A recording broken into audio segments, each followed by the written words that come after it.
पूरी दुनिया में कोई भी रिलीजियस लीडर हो, चाहे पॉलिटिकल लीडर हो या किसी भी तरह का हो जिसको लोग फॉलो करते हैं, उसमें 3 क्वालिटी सबसे इंपॉर्टेंट मानी गई। यूनिवर्सल ये प्रूव्ड है, एक्सेप्टेबल है। सच को सच के नजदीक बोलो, अब कहीं कोई गलत हो रहा है, अदरवाइज हिंदुस्तान की कोई औकात नहीं है। चीन है हमारे से बहुत आगे निकल चुका, 50 साल आगे जा चुका है। वो अपनी टेक्नोलॉजी बनाने में विश्वास करता है, इसलिए चीन ने अपने पे ध्यान दिया और वो आगे निकल गया।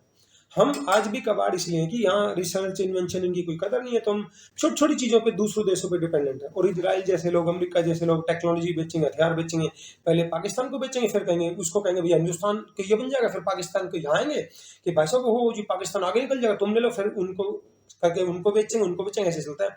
और कोई भी पुर्जा खराब हो जाए फिर उस पुर्जे को मनमाने रेट कर देंगे। तो इन लोगों की जो चाल थी वो ये थी भी किसी भी तरीके से हम अपनी दुकान चलाते रहे, हथियारों से पैसा कमाते रहे।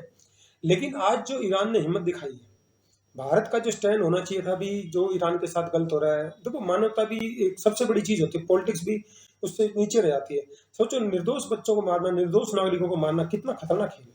वो शिप पे मारा, जो हथियार नहीं थे, जो यहाँ पर प्रैक्टिस के लिए आया था, उस पर हिंदुस्तान बोलने की हिम्मत नहीं। और वो अमेरिका का जो उप मंत्री है, वो हिंदुस्तान में आके विदेश मंत्रालय में बैठे कह रहा है कि हम हिंदुस्तान को अगली ताकत नहीं बनने देंगे। हिंदुस्तान की धरती पे क्या कितनी बड़ी बात बोल रहे हैं। और वहीं ईरान का जो विदेश उप मंत्री है वो कह रहा नहीं नहीं हम लड़ेंगे, कुछ भी हो जाए। तो ये होता है जवाब देना कि हम कैसी भी हालत में, लेकिन हम लड़ेंगे, इनको आखिर सांस तक इनको मजा चखाएंगे, हारे चीज मर जाए, लेकिन क्या है कि हम ऐसे हार नहीं मानेंगे। तो अब जो हालात जो ओवरऑल दिख रहे हैं, अमेरिका से कुछ भी दिखाए, ट्रंप की दादागिरी एकड़ी निकल गई है। और ईरान इस मामले में जो मुझे दिख रहा है, ईरान जीतेगा और एक हिस्ट्री बनेगी। अमेरिका और इजराइल जैसे देश किसी और पे अपनी गुंडागर्दी नहीं कर पाएंगे। तो कुर्बानी जाती है, इतना आसान कुछ भी नहीं है। किसी को छेड़ोगे तो भैया ऐसा नुकसान तो होना ही था। तो हम चाहते हैं कि जल्दी जल्दी युद्ध खत्म हो, इसका खात्मा हो, निर्दोष लोगों की जान ना जाए। युद्ध हमेशा किसी भी तरीके से खून खराबा समाज के लिए, सोसाइटी के लिए, दुनिया के लिए खराब ही होता, अच्छा नहीं होता। ठीक है, जो गलतियां होगी होगी, लेकिन आगे सबक भी सिखाना जरूरी था।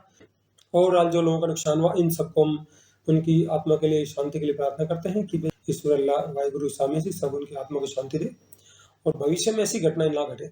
तो ये जो स्ट्रेटेजिकली ये बेवकूफ़ी जो कर रहे हैं, ईरान वाले युद्ध से एक बहुत बड़ा मैसेज गया, हिंदुस्तान की बेवकूफ़ी बाहर आई। साथियों, आपको हमारा वीडियो अच्छा लगता है, इसको लाइक करें, कमेंट करें, सब्सक्राइब करें।